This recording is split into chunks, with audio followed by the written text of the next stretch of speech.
Les rendez-vous de Philopop.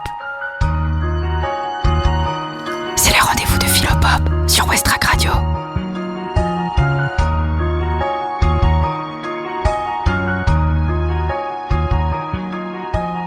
Bonjour à tous les auditeurs de Westrack. Comme l'an dernier, à la fin du mois d'août, je voudrais vous présenter les activités de l'association Philopop, association populaire de philosophie du Havre, ainsi que le programme qui doit être le sien en cette saison 2020-2021. Avant toute chose, sachez que vous pouvez prendre connaissance de toutes les informations nécessaires en consultant le site internet de Philopop, dont vous trouverez facilement le lien grâce au podcast de cette émission sur Westrack. Je ne vous apprendrai rien, cette année est une année vraiment très particulière. L'épidémie du coronavirus ne nous permet pas à cette heure d'indiquer avec précision quand aura lieu la première séance de Philopop. Un calendrier a bien été fixé, mais nous ne pouvons pas encore savoir si les séances prévues pourront avoir lieu. La décision appartient à la région et au lycée Claude Monet du Havre, dans lequel se déroulent les séances. Sachez bien sûr que si les séances peuvent avoir lieu, l'association prendra toutes les précautions nécessaires pour assurer la sécurité des personnes présentes, gel hydroalcoolique, masque, distanciation sociale. Dans le pire des cas, si les séances ne peuvent pas se tenir, Philopop continuera d'exercer son activité sous d'autres formes. Rien ne peut certes remplacer les séances en chair et en os, comme on dit aujourd'hui en présentiel, mais à défaut, il est possible de recourir parfois à des séances enregistrées, à des séances vidéo, tout ce que la technique peut mettre à notre disposition pour suppléer à l'impossibilité de se rencontrer directement. Par ailleurs, Philopop intervient régulièrement, une fois par mois, en principe chaque dernier dimanche, pour organiser une émission, les rendez-vous de Philopop, comme celle d'aujourd'hui, où nous nous efforçons surtout de montrer comment la lecture d'une œuvre philosophique peut contribuer à réfléchir sur une question d'actualité. Pour ceux qui découvrent Philopop, sachez que l'association tient normalement 2 séances par mois au lycée Claude Monet du Havre, à partir de 20h30 jusqu'à 22h30, le mardi ou le jeudi soir, selon un calendrier fixé par avance et validé par la région et le lycée Claude Monet. Chaque séance dure au maximum 2 heures, le conférencier parle au maximum 1h30 et une demi-heure au moins est réservée à la discussion en fin de séance.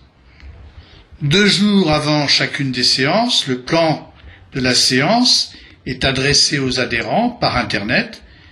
Ce plan est distribué aussi au début des séances, ainsi que les extraits des textes sur lesquels s'appuie la séance. Ce dispositif est bien sûr destiné à faciliter l'écoute, à rendre les séances plus accessibles. Si un adhérent n'a pas pu suivre une séance ou s'il veut simplement la réécouter, il peut aisément accéder à son enregistrement car les séances sont enregistrées. La discussion qui a lieu à chaque fin de séance peut se poursuivre par Internet sur le forum de l'association. Le conférencier peut ainsi revenir sur un point mal compris, répondre à une objection, compléter ou préciser son propos. Sachez encore que le programme des séances de Philopop porte sur un thème et une œuvre qui sont renouvelés tous les ans. Dans la mesure du possible, ce thème et cette œuvre sont traités en alternance. Ainsi, il y a, en temps normal et en temps ordinaire, environ 18 séances dans une année, jusqu'à la fin du mois de juin, jusqu'à la fin, du mois de mai plus exactement. 9 sont consacrés au thème, 9 sont consacrés à l'œuvre. L'an dernier, le thème était « Qu'est-ce que le peuple ?». L'œuvre était « Le prince de Machiavel ». Cette année, le thème sera la mémoire et l'œuvre sera les essais de Montaigne. J'en dirai plus loin quelques mots. Pour avoir une idée des séances données à Philopop, nous avons rendu accessible au public les enregistrements des séances faites en 2015 sur la question de la tolérance. Vous pouvez aussi trouver sur le site de Philopop les séances consacrées à la lecture des pensées de Pascal qui ont lieu en 2017, ainsi qu'une séance de fin d'année consacrée à la manière dont Spinoza aborde la question de l'amour. Je pense que c'était en 2019. Pour ceux qui ne connaîtraient pas Philopop, sachez qu'il s'agit précisément, comme je l'ai dit tout à l'heure, de l'association populaire de philosophie du Havre, qui a été créée en 2007, voilà donc près de 14 ans. Il s'agit bien d'une association populaire. C'est pourquoi les cotisations annuelles sont peu élevées. 20 € pour les actifs, 15 € pour les retraités, 5 € pour les étudiants, lycéens et chômeurs. L'association bénéficie, comme je vous l'ai indiqué, de l'accueil du lycée Claude Monet, mais elle ne touche aucune subvention. Ainsi, nous avons besoin des cotisations des adhérents pour payer l'assurance, les photocopies, les déplacements de quelques professeurs de philosophie qui ne sont pas de la région. L'association Philopop, j'y insiste, est une association populaire. C'est dire ainsi qu'elle est ouverte à tous. Elle ne s'adresse pas seulement à un public qui aurait déjà fait de la philosophie. Il me semble très important de le préciser car trop souvent, le terme de philosophie impressionne, rebute ou décourage. On s'imagine qu'il faut avoir un don particulier pour faire de la philosophie et on craint de ne pas être à la hauteur. Ou on s'imagine encore que la philosophie est une discipline spéciale, qui a un langage particulier et obscur. On croit qu'elle s'occupe de sujets ésotériques qui n'ont pas grand-chose à voir avec le commun des mortels et avec la vie réelle de la plupart des gens. On s'imagine enfin que le philosophe est une sorte de sage, de professeur de sagesse, qui du haut de sa sagesse professe des leçons pour indiquer la voie qu'il faut suivre dans sa vie. Alors, il faut se débarrasser un peu de toutes ces images, et je tiens ici à dire que la réflexion philosophique n'implique aucun don exceptionnel. Tout homme peut faire de la philosophie dans la mesure où il dispose de cette aptitude à penser qui est commune à tous les hommes et que l'on appelle la raison. N'en tirons pas démagogiquement la conclusion que les hommes sont tous spontanément philosophes. Il ne suffit pas, on le sait bien, d'être capable de penser pour penser vraiment.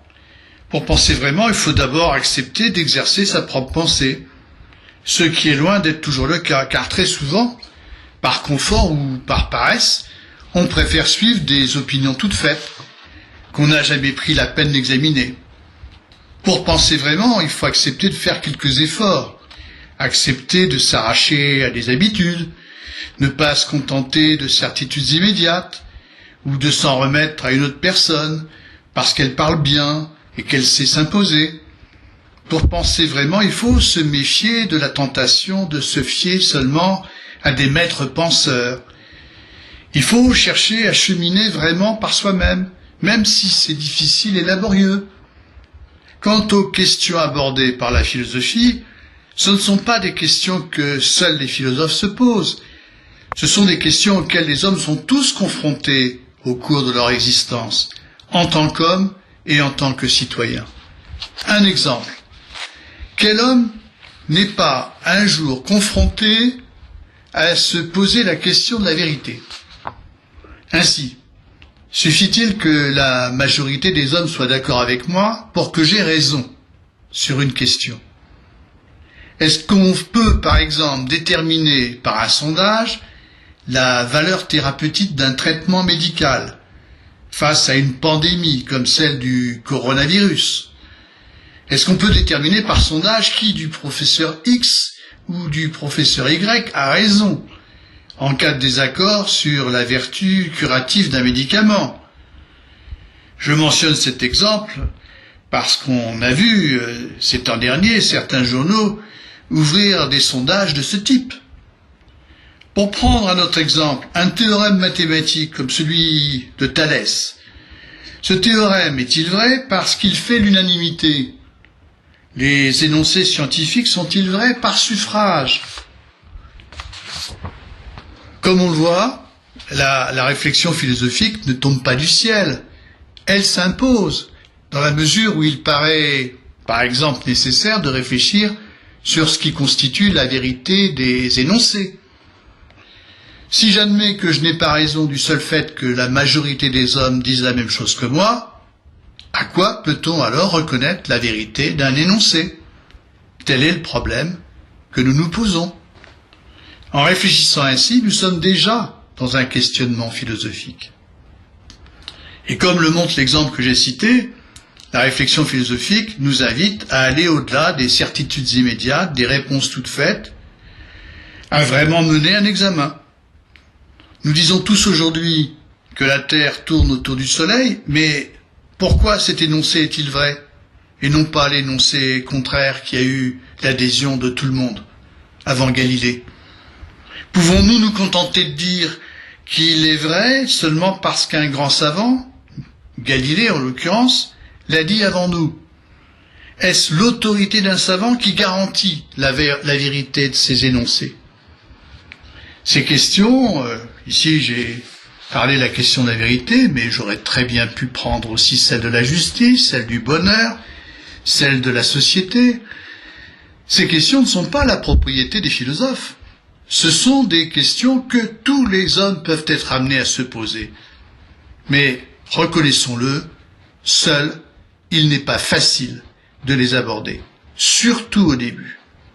Seul, c'est-à-dire sans un interlocuteur auquel on puisse s'adresser, face auquel on puisse s'interroger, devant lequel formuler un problème, seul, on peut avoir l'impression d'une certaine impuissance. On a du mal à déployer sa propre réflexion. Et c'est tout à fait normal. Or, l'ambition de Philopop, c'est précisément de permettre à tous ceux qui le souhaitent, quel que soit leur niveau d'études, d'accéder au questionnement philosophique, en offrant les conditions d'un travail suivi. De quelle manière y parvenir? Pour y parvenir, il nous a semblé nécessaire à Philopop d'éviter deux sortes d'écueils. Le premier est facile à pointer. Il faut éviter des conférences hermétiques que seuls des spécialistes seraient en mesure de comprendre et qui décourageraient très vite l'auditeur. Faut-il pour autant, à l'inverse, organiser des débats d'opinion?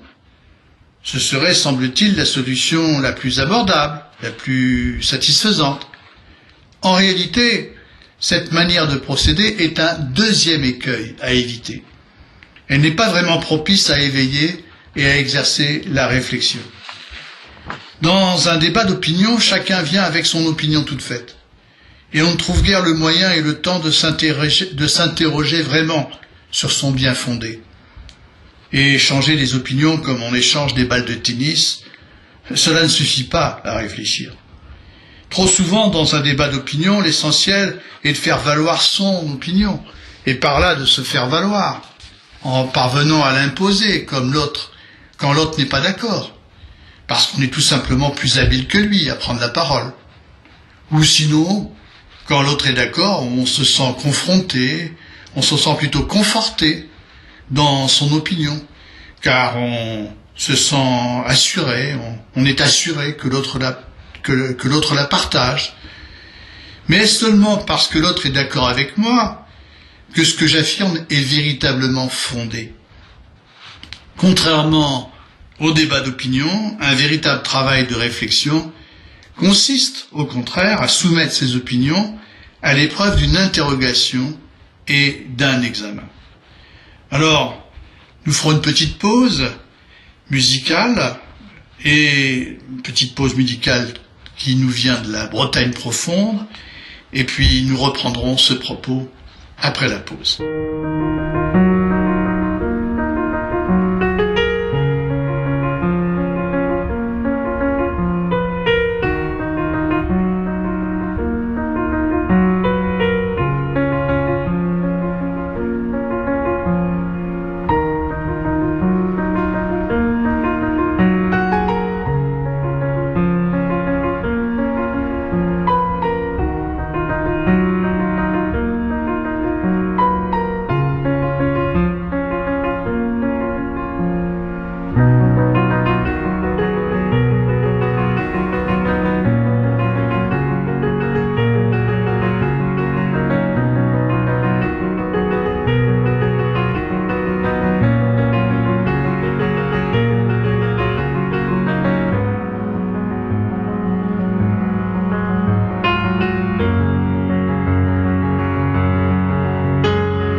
Pour apprendre à exercer sa réflexion, la formule d'un cours progressif paraît la solution préférable.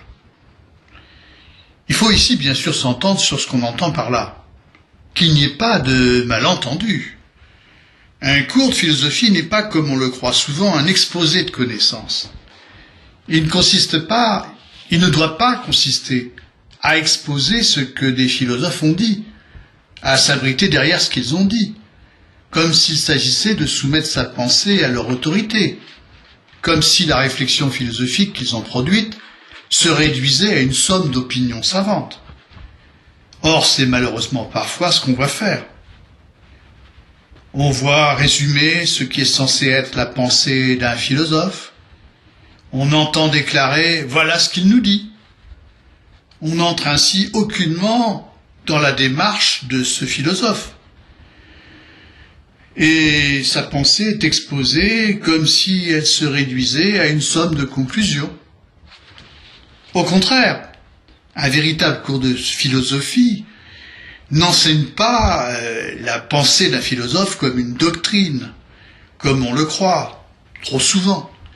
Elle montre d'abord comment l'examen de telle ou telle notion, la vérité, la justice, le bonheur, la société, elle montre donc comment l'examen de cette notion conduit à formuler tel ou tel problème, comme on a eu l'occasion de le voir tout à l'heure, à propos de la question de la vérité. Ainsi, si la vérité ne peut pas être affaire de suffrage, à quoi peut-on la reconnaître? Quels sont les critères qui permettront de l'établir? Et c'est là le commencement de la réflexion. Dans cet effort, je peux être aidé par la lecture d'un grand philosophe, mais cette lecture n'a aucun intérêt s'il s'agit seulement d'en parler comme s'il s'était contenté de donner une opinion.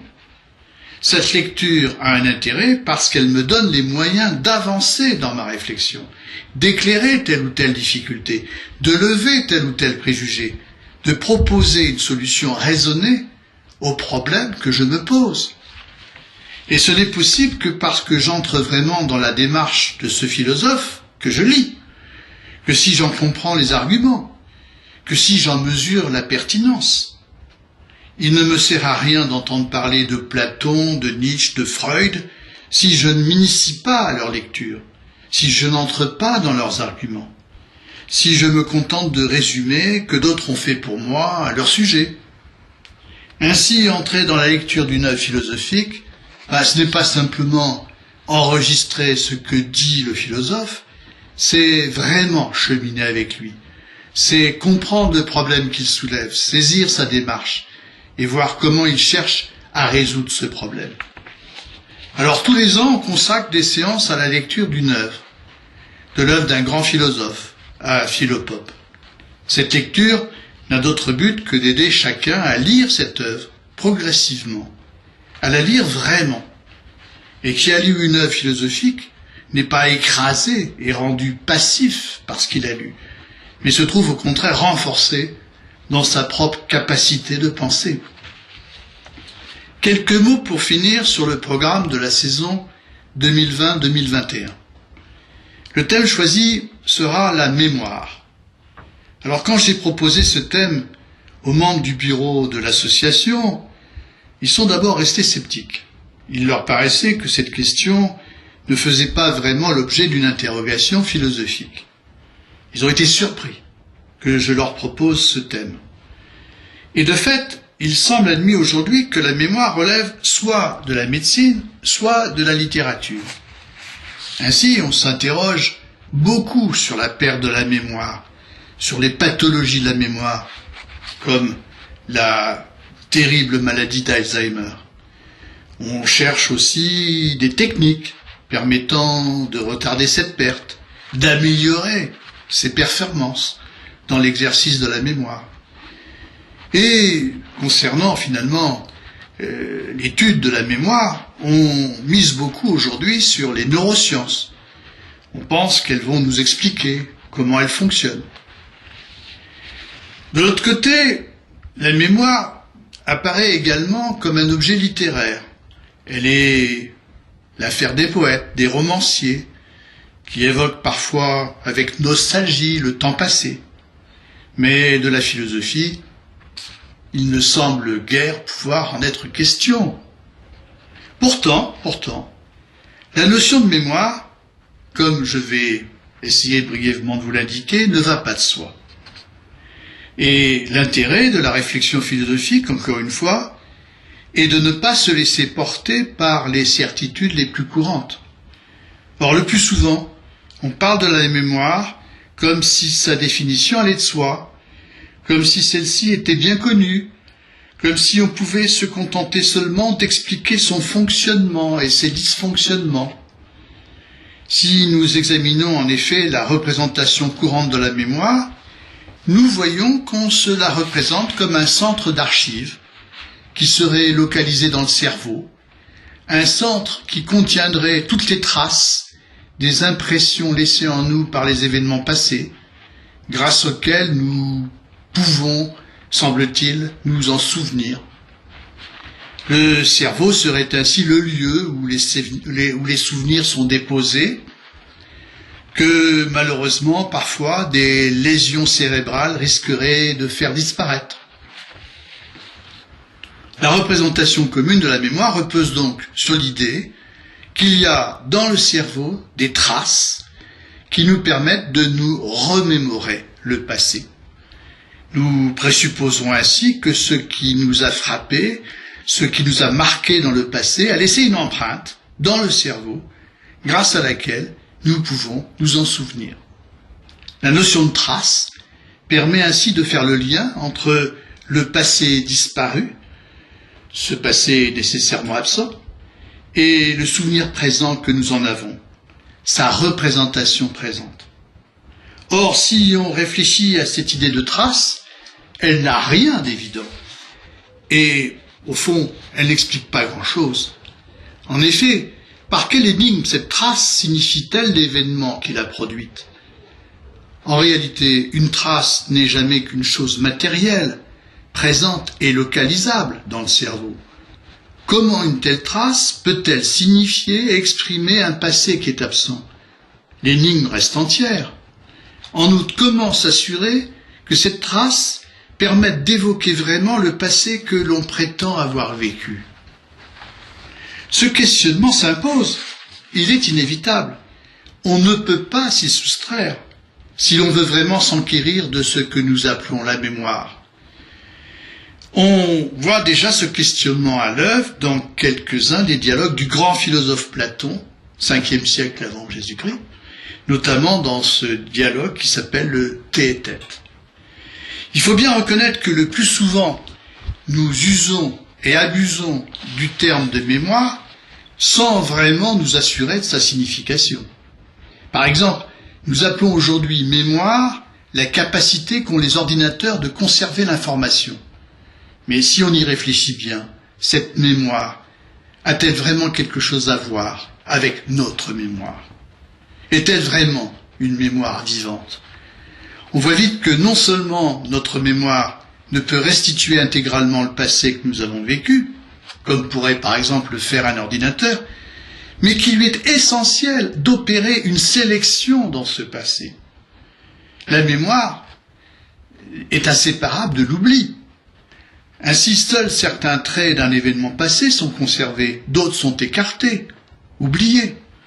Une réflexion sur la mémoire montre donc assez vite que la mémoire ne s'oppose pas à l'oubli, mais qu'au contraire, elle s'appuie sur lui.